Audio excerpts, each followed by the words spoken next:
அடுத்ததாக மதுரையை எரித்த கண்ணகி மற்றும் தீப்பந்தத்தை கையில் எடுக்கவில்லை. மாத்தமிழுக்கு எதிராக அங்கே இந்திய எதிர்ப்பு போராட்டம் வந்தபோது கூட அங்கே ஒரு பேராசிரியர் மதுரையிலே ஒரு தீப்பந்தத்தை இருந்தார். மதுரை தியாகராஜ கல்லூரியில் இலக்குமார் என்ற பேராசிரியர் அவர் வைத்த முதல் தீ தான் தமிழ்நாடுக்கும் 1965 பற்றி இருந்தது, தமிழ் வென்றது. அந்த கருத்தரை ஒட்டி தங்கை கவிமலர் அவர்கள் இப்போது பேசுவார்.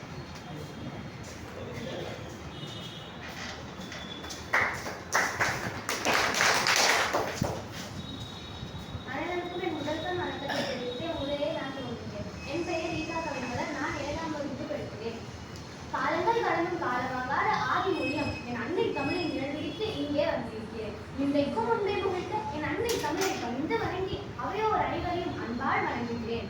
தமிழை உணவென எண்ணி அதையே உண்டு தமிழை பருகி தமிழை பற்றிய சிந்தனையோடு உறங்கி தமிழையே நேசித்து தமிழையே சுவாசித்து நாடி நரம்புகளிலும் உடலில் ஓடும் குருதியிலும் தமிழை இரண்டர கலந்துவிட்ட தமிழ் சான்றோர்கள் இந்த மண்ணில் ஏறாலும் அவர்கள் பணிகளால் தமிழ் மொழி என்னாலும் இப்பாராலும்.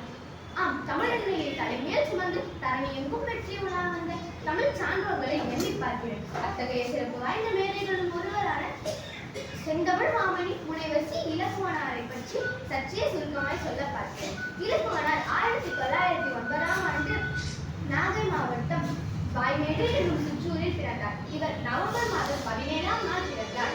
சிங்காரவேலு ரத்தினம் அம்மையார் தம்பதிக்கு இரண்டாவது மகனாக பிறந்த இவர் தமிழ்த்தாயின் தலைமுகர்களுள் ஒருவரான கதை மிகவும் விறுவிறுப்பானது. நடுநிலைப்பள்ளியில் படிக்கும் போது லட்சுமணன் என்ற தனது இயற்பெயரை இலக்குவன் என்று தனித்தமிழ் பெயராக மாற்றி பெயரிட்ட இவரது ஆசிரியர் சாமி சிதம்பரநாதன். அந்நாளில் தான் தோன்றியது தனித்தமிழ் மீதான வேட்கையும் பெருமையும். தனித்தமிழும் தன்மான உணர்வும் அவரது வாழ்க்கையின் இலக்காக மாறியது. 1973ஆம் ஆண்டு நீரிழிவு நோயால் மரணிக்கும் காலம் வரை தன் இலக்கு மாறாமல் ஓய்வின்றி தொடர்ந்து பணியாற்றினார். தொய்வே காணாத அவரது தமிழ் தொண்டும் தீவிரம் குறையாத அவரது தன்மான உணர்வும் அவரது வாழ்க்கையை மதிப்புமிக்கதாய் மாற்றினார். ஆம், இவர் தான் தொடக்க கல்வியை திண்ணைப்பள்ளியில் தென்னி படித்த இவர்தான் 1933ஆம் ஆண்டு எழிலரசி அல்லது காதலின் வெற்றி என்னும் இவரது முதல் நூலை எழுதி வெளியிட்டார். இதுவே அவர் தமிழுக்கு அணிவித்த முதல் பதக்கம் என்று கூறலாம். இவரது நூல்கள் யாவும் மேலும் மேலும் தமிழனுக்கு அழகு கூட்டின. 21 நூல்கள் தமிழிலும் தமிழின் பெருமையை ஆங்கிலத்தில் என மொத்தம் 4 நூல்கள் என மொத்தமாய் 4 நூல்களை எழுதி வெளியிட்டார். இவரது நூல்கள் யாவையும் சிந்தனையின் உச்சம் என்று உறுதிபட உரைக்கலாம். அதிலும் இவரது முனைவப்பட்ட ஆய்விற்காக இவர் ஆங்கிலத்தில் எழுதி வெளியிட்ட Tolkappiyam English with critical studies என்னும் நூல் குறிப்பிடத்தக்கது. ஆம்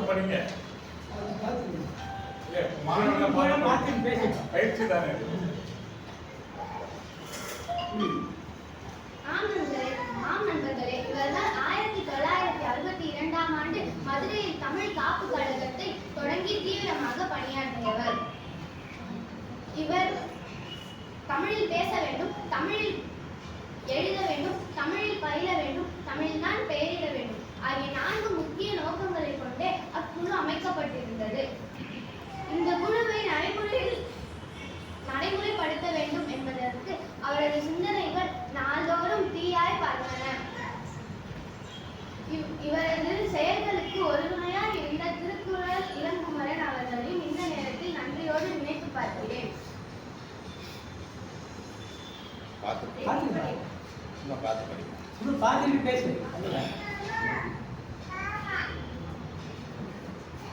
படிக்கலாமா? பயிற்சி கூட தானே இது, நல்லா படிக்கலாம்.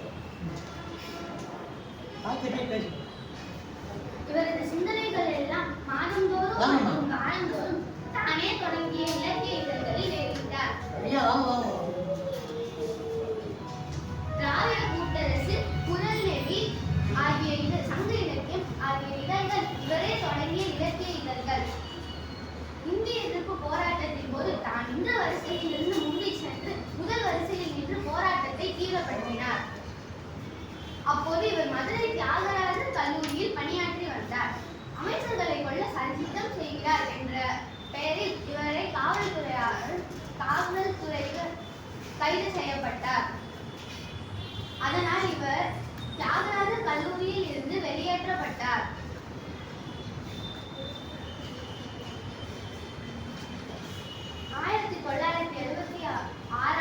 1972ஆம் ஆண்டு தனது வாழ்நாள் கதையை என் வாழ்க்கை போர் என்ற தலைப்பில் எழுதி வெளியிட்டார்.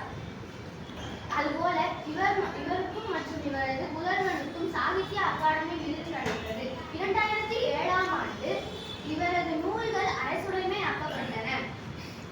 இவரே தடுப்பு காவல் சட்டத்தின் கீழ் கைது செய்யப்பட்ட முதல் தமிழர் அறிஞர் என்று கூறலாம்.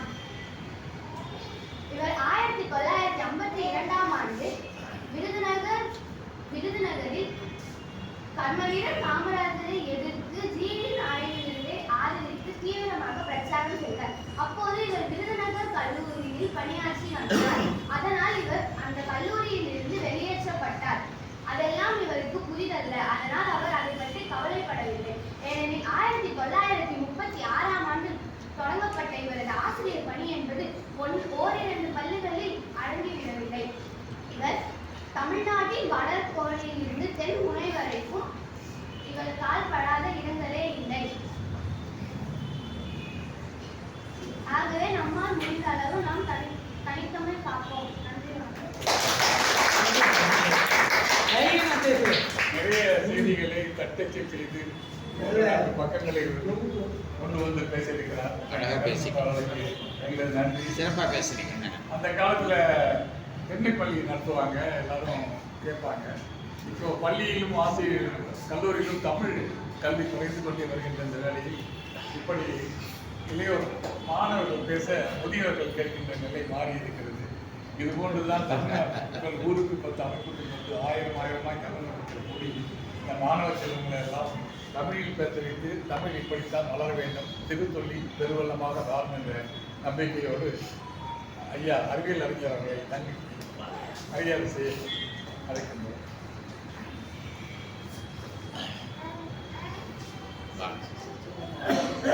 ஐயா சித்தரா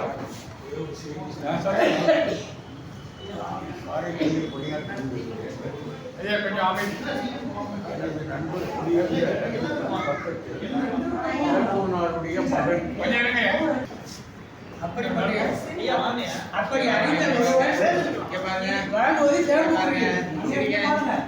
வெரி குட், சூப்பர், நல்லா பேசுறீங்க. பாலேந்திரா வந்திருக்காரு.